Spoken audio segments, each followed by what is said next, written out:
Halo, selamat malam semuanya. Perkenalkan, kami dari kelompok 5.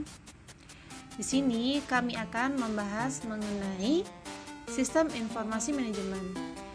Sebelum melanjutkan ke pembahasan, izinkan kami untuk memperkenalkan anggota dari kelompok 5. Yang pertama ada saya sendiri, Nikari Krisnandewi sebagai pembicara pertama.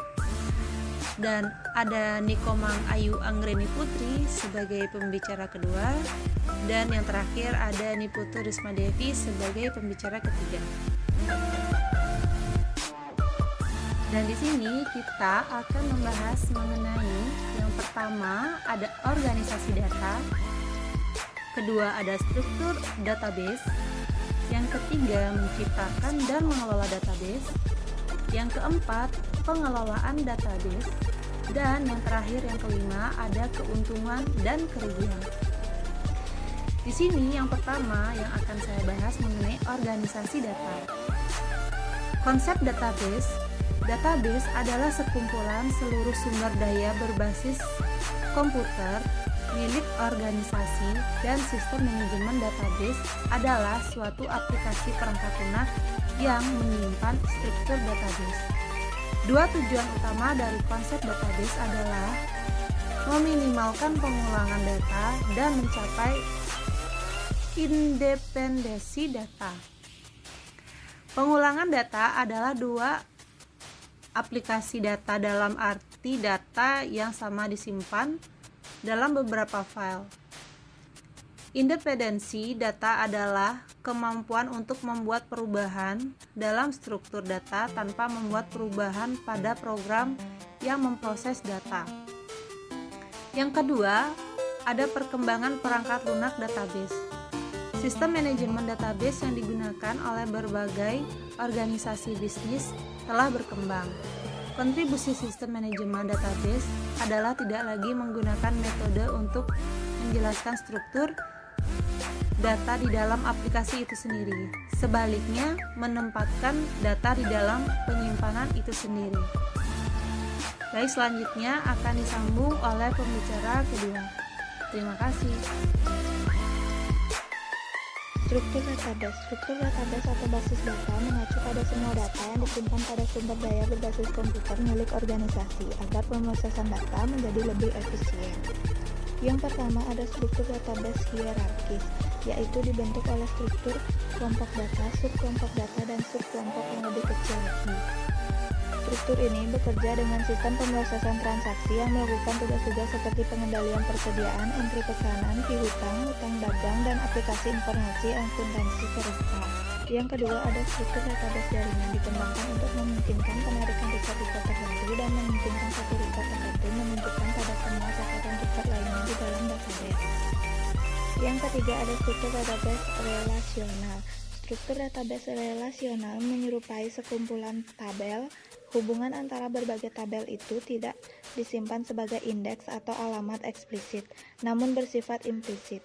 Struktur database relasional berisi tabel-tabel yang membentuk hubungan implisit dengan mencocokkan nilai-nilai dalam kolom-kolom bersama secara konseptual mudah dipahami. Menciptakan database.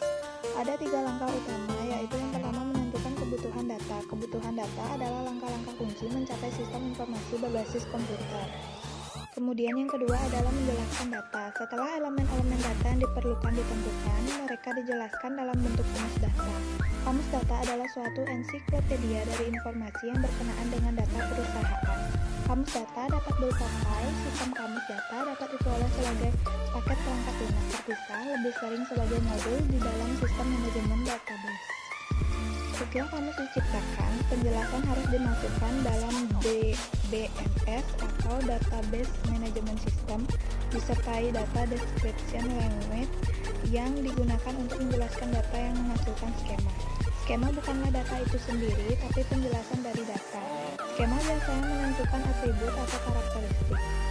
Subskema adalah subset dari keseluruhan deskripsi yang berhubungan dengan pemakaian tertentu. Kombinasi dari skema, subskema, dan kamus data mempersiapkan independensi data bagi sistem dan mengurangi pengulangan. Kemudian yang ketiga, menggunakan database. Pemakaian database dapat berupa orang atau program aplikasi. Orang biasanya menggunakan database dari terminal atau komputer personal dan mengambil data dari informasi dengan menggunakan query language. Pengambilan data dari database menggunakan penciptaan laporan yang sebenarnya menciptakan query language terstruktur yang beroperasi pada database. Baik, di sini saya akan memaparkan tentang pengelolaan database. Pengelolaan database di mana seseorang spesialis informasi yang bertanggung jawab atas database disebut pengelolaan database yang mempunyai tugas perencanaan, penerapan, operasi, dan keamanan. Yang kedua yaitu ada penemuan pengetahuan dalam database, di mana istilah besar yang menjelaskan semua kegiatan yang memberikan arti pada data yang tersimpan dalam database yang besar dan rumit.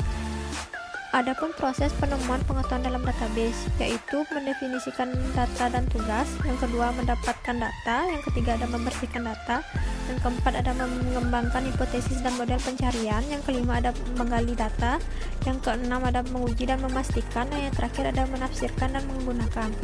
Selanjutnya yaitu ada keuntungan dan kerugian. Adapun keuntungan yang diperoleh yaitu kecepatan dan kemudahan, kebersamaan pemakaian, pemusatan kontrol data, efisien ruang penyimpanan, keakuratan, ketersediaan, keamanan, kemudahan dalam pembuatan program aplikasi baru, pemakaian secara langsung, kebebasan data, dan yang terakhir yaitu user view. Adapun kerugiannya itu yang pertama memperoleh perangkat lunak yang mahal, yang kedua sangat kompleks, yang ketiga memperoleh konfigurasi perangkat keras yang besar, dan yang terakhir mempekerjakan dan mempertahankan staf pengelolaan database. Baiklah teman-teman, sekian presentasi dari kelompok kami. Bila ada salah kata yang disengaja ataupun yang tidak disengaja, mohon dimaafkan. Selamat malam semuanya dan terima kasih.